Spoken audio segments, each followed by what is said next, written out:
What's up guys, Perry from Rockville here, and today we're going to show you how to set up the RV8.2A dual 8-inch subwoofer enclosure and monoblock amplifier kit. So it comes with the passive sub itself and the amplifier to power it, a bass remote knob so we can control the amplifier from the front of our vehicle, and everything you'll need to install the amplifier into your vehicle. Now for today we're going to be going over how to connect the amplifier to the subwoofer and all of the features available on the amplifier. But if you need help installing the amplifier to your vehicle, setting the gain, or going over any issues that you want to troubleshoot, check out our videos on that. So to connect the subwoofer to the amplifier, we're going to be using the speaker terminals on the back of the sub and the speaker terminals on the amp itself. So to do that, we can take the included speaker wire here and connect one end to the positive and negative terminals on the back of the sub by using the push terminals.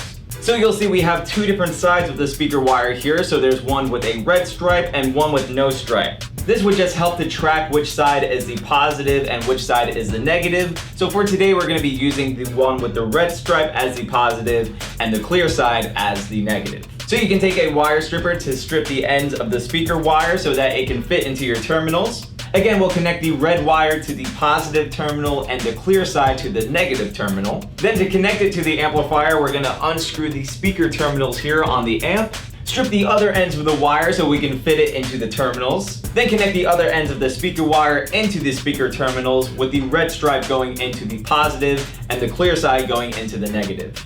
Now from there we can set up the power for the amplifier by using the terminals on the other side here, which are the 12 volt, remote, and ground terminals. So the 12 volt terminal would run to the battery of your vehicle, the remote terminal would run to the accessory or the ignition switch of your vehicle, and the ground terminal can run to the metal chassis of your vehicle. Again, we have plenty of videos on how to install the amplifier to your vehicle or what to do if you're trying to troubleshoot any issues. So if we take a look at the other side of the amp, you'll see we have all of the inputs, outputs, and all the different functions for the amp. So starting with the RCA inputs and outputs here, we can use the RCA input to connect our head unit or music source to the amp. Then we have the RCA outputs that we can use to expand our setup even further with additional amplifiers or speakers. Now in case your head unit or music source doesn't have RCA outputs to connect to the RCA inputs of the amp, we can also use the high level input along with the high level input wire harness here. So you're just going to take the wire harness and plug it into the high level input. From there you're going to connect these wires to the high level output wires on the back of your head unit. Next to that we have the gain knob to set the level coming out of our subwoofer. We have a video on how to set up the gain of your amplifier for your sub to fit with your overall setup. Next we have the bass EQ knob to boost the bass up to 12 dB, and right next to that we have the input for the bass remote knob. So this is really cool because we can use the included bass remote knob here to control the volume coming out of our sub without having to go into the back and fix the settings on the amp itself. So to connect it to your amplifier, you're just going to take the remote wire here, plug one end into the bass remote knob, then connect the other end into the input right here. Next to that we have the low pass filter to set how much low end is coming out of our sub. So for example, if I were to set this at 100 Hertz, everything from 100 Hertz and below would be coming out of the sub. We also have the subsonic knob here that acts as a high pass filter. So if I set this to 35 Hertz, we're going to be hearing 35 Hertz and above out of our subwoofer. Now we can use this and the low pass filter together to set the exact frequency range that we want to have coming out of the sub. So if I set the low pass filter to 100 Hertz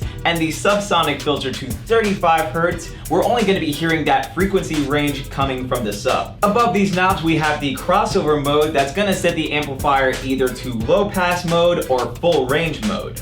If you set this to low pass mode, the amplifier will play that frequency range that we set with the knobs underneath. And if you set this to full range mode, the amplifier will send the full range frequency to the sub. Next, we have the logic turn on feature, which allows the amplifier to power on as soon as it receives any current or sound signal. So with this, we have two different settings. We have the DC Sense, which is going to have the amp detect high-level signal from a high-powered head unit. And then we have the radio remote that's going to be able to detect signal coming from an RCA head unit. So in summary, you want to switch this to radio remote if you're using a head unit with RCA outputs, and the DC Sense if you're using a high-powered head unit. And lastly, we have the power LED to indicate that our amplifier is powered on and working, and the diagnostic diagnostic LED in case there's something wrong with the amplifier. And again, we have videos on what to do to fix your amplifier in case this light turns on. So hopefully this showed you guys how easy it is to set up your RV8.2A subwoofer enclosure and mono amp kit. But of course, if you have any questions, comments, or concerns, feel free to reach out to our customer support team through phone or email. As always, I'm Perry from Rockville, and we'll see you guys next time.